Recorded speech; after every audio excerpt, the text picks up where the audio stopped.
அனைவருக்கும் வணக்கம். இது சங்கிலியன் செய்திகள். செய்திகள் வாசிப்பவர் எஸ். கலாதேவன்.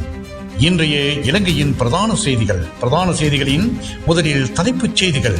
அலுவலகத்தினுள் நுழைந்த இருவரால் வெலிகம பிரதேச சபை தலைவர் சுட்டுக்கொலை. தெற்கில் மற்றொரு துணிகர சம்பவம். 4 போலீஸ் குழுக்கள் விசாரணை. சுட்டுக் கொல்லப்பட்டவர் பாதாள குழு குற்றவாளி. எதிராக 6 வழக்குகள் உள்ளன. அமைச்சர் ஆனந்த விஜயபால. 100க்கும் மேற்பட்ட குற்றவாளிகள் வடக்கு கடலால் இந்தியாவுக்கு ஓட்டம். தமிழ் தேசிய மக்கள் முன்னணியின் தேசிய அமைப்பாளரிடம் 5 மணித்தியாலம் சிஐடியினர் விசாரணை. சங்கிலியன் பார்வையாளர்களுக்கு வணக்கம். எமது இந்த சேனலிற்கு முதல் முறையாக வருபவர்கள் சேனலை சப்ஸ்கிரைப் செய்து உங்கள் பெயர் ஆதரவை வழங்குமாறு கேட்டுக்கொள்கின்றோம். இனி விரிவான செய்திகள். வெலிகம பிரதேச சபை தலைவர் சுட்டுக்கொலை. தெற்கில் மற்றொரு துணிகர சம்பவம். போலீஸ் குழுக்கள் விசாரணை. தென் மாகாணத்தில் வெலிகம பிரதேச சபை தலைவர் லசந்த விக்ரமசேகர பிரதேச சபையினுள் உள்ள தனது உத்தியோகபூர்வ அலுவலகத்திற்குள் வைத்து இனந்தெரியாத நபர்களால் சுட்டுக் கொல்லப்பட்டுள்ளார். நேற்று புதன்கிழமை முற்பகல் 10:30 மணி அளவில் தனது அலுவலகத்தில் பொதுமக்களை சந்தித்துக் கொண்டிருந்த போதே பிரதேச சபையின் தலைவர் துப்பாக்கிச் சூட்டுக்கு இலக்காகியுள்ளார். பிரதேச சபை வளாகத்துக்கு மோட்டார் சைக்கிள் வந்த இருவர் இந்த துப்பாக்கிச் சூட்டை நடத்திவிட்டு அங்கிருந்து தப்பிச் சென்றுள்ளதாக போலீசார் தெரிவித்துள்ளனர். ஐக்கிய மக்கள் சக்தியை சேர்ந்த பிரதேச சபை தலைவர் பொதுமக்களை சந்திக்கும் நாள் என்பதனால் நேற்று முற்பகல் அவரை சந்திப்பதற்காக அவரின் அலுவலகத்துக்கு பெருமளவானவர்கள் வந்திருந்தனர். இவ்வேளையில் பிரதேச சபை வளாகத்துக்கு வெள்ளை உடை அணிந்து மோட்டார் சைக்கிளில் இருவர் வந்துள்ளதுடன் அவர்களில் ஒருவர் கருப்பு நிற முகக்கவசம் அணிந்தவாறு பிரதேச சபை தலைவரிடம் ஆவணம் ஒன்றில் கையெழுத்து பெறுவது போன்று அவரின் அலுவலகத்துக்கு நுழைந்துள்ளார்.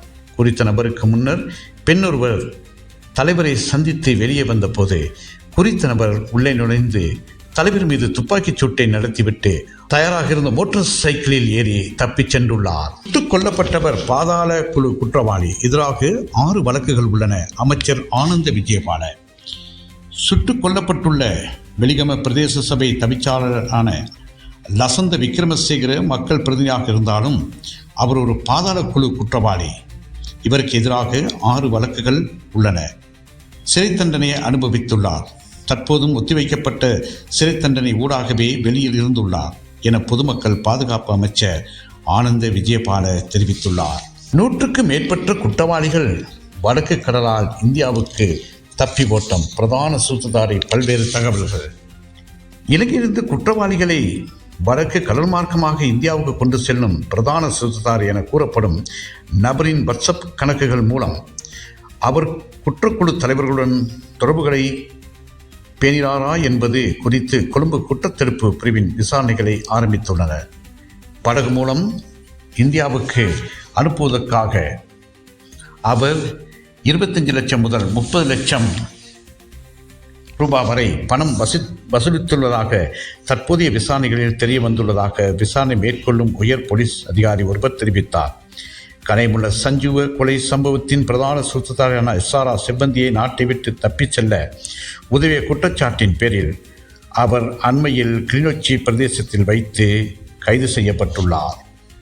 கொழும்பில் உள்ள பயங்கரவாத தடுப்பு பிரிவு சிஐடி பணியகத்துக்கு வாக்குமூலம் ஒன்றை பெறுவதற்கு வரவழைக்கப்பட்ட தமிழ் தேசிய மக்கள் முன்னணியின் கட்சியின் அமைப்பாளர் தர்மலிங்கம் சுரேஷ் நேற்று புதன்கிழமை 22 ஆஜராகி சுமார் 5 மணித்தியாலம் வாக்குமூலம் அளித்த பின்னர் வெளியேறினார்.